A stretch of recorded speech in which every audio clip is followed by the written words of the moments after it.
Soy Federico Taboada, soy médico neumonólogo especialista en neumonología. Soy miembro de la Asociación Argentina de Medicina Respiratoria y actualmente soy presidente de la Asociación Salteña de Medicina Respiratoria.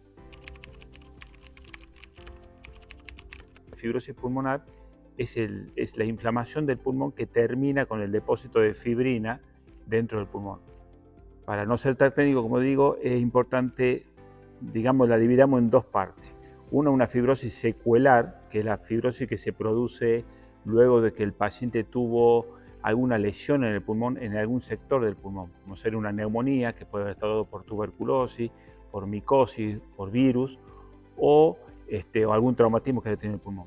Y tenemos la otra fibrosis, que es la fibrosis llamada intersticial difusa, ¿sí? Que es la que se da al final del árbol bronquial. Tengamos que el árbol bronquial viene de la tráquea, el bronquio, después se dividen dos bronquios, en los bronquiolos, y al final tenemos el alveolo, que es la bolsita a donde llega el aire, ¿sí? Y por donde pasa el oxígeno al capilar.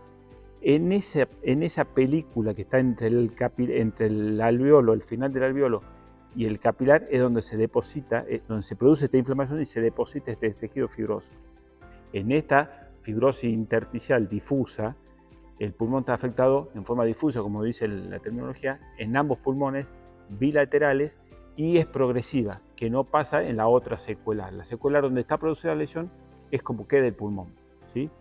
Si quedaba con una función del 60%, al pasar los años sigue con esa función normalmente. En cambio, la intersticial, la difusa, tiene su progresión y que puede empezar con un 100%, con una capacidad total, y va reduciéndose durante la etapa de su vida. En esta última enfermedad es donde encontramos algunos nuevos medicamentos que salieron en los últimos años.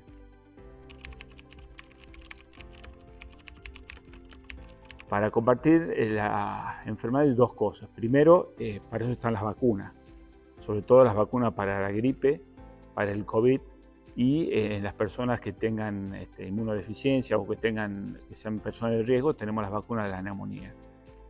Tenemos vacuna de neumonía de la Prevenar, que se pone una sola vez en la vida, en los niños se lo pone 2 veces, y tenemos la otra, de Neumovax 23, que ahora se va a llamar Neumovax 20, que es también para la neumonía. Y después tenemos la vacuna del COVID. Si uno sabe que viene la temporada de alergia con la que estamos ahora y sabe que es alérgico, debe concurrir temprano, antes que empiecen las situaciones de alergia, al consultorio médico para empezar un tratamiento para evitar, por lo menos, que el cuadro atópico que le genera sea más leve. Sobre todo en el asma y la rinitis y la sinusitis que le produce el paciente. Y la otra es en la parte de invierno, como dijimos, la vacuna, y como siempre dijimos, el lavado de manos, y si hace falta el uso del barbijo. Y no asistir a sus lugares de trabajo si el paciente está enfermo, o si el alumno o el niño está enfermo, ¿no? Bien, desde la parte respiratoria, como siempre, la neumonía. Y esta neumonía puede estar dada por el sincicitis respiratorio, que produce la bronquiolitis, o por la neumonía por bacterianas, como el neumococo o otras bacterias, y que son lo que pueden poner en riesgo, sobre todo a los niños que tengan alguna inmunodeficiencia o tengan algún trastorno como asma o otras patologías dentro del pulmón. Pero sí son las más peligrosas dentro de la parte respiratoria, ¿no? La vacuna de la gripe a nosotros normalmente en Salta, a mi gusto, llegan tarde, porque tan considerados como nosotros somos una provincia que está más seco del Ecuador, como que tenemos más calor, y acá ya en la fines de marzo, abril ya empezamos con los fríos. O sea que nosotros un mes antes ya deberíamos tener la vacuna para la gripe. Ya a fines de febrero deberíamos empezar con la vacunación para la gripe. La vacuna de la gripe viene contra influenza A, influenza B, y normalmente hay normalmente es trivalente o tetravalente. Trivalente porque tiene 3 cepas y tetravalente porque tiene 4. Normalmente la que se dan es la trivalente porque hay una tercera cepa que es para ir produciendo inmunidad contra la vacuna, contra la gripe aviar. Seguimos teniendo COVID, este año hemos vuelto a tener COVID, pero no tenemos el COVID en la envergadura como fue la pandemia, no tenemos el COVID en la gravedad que tuvimos cuando fue la pandemia. Para eso fue muy importante la vacuna.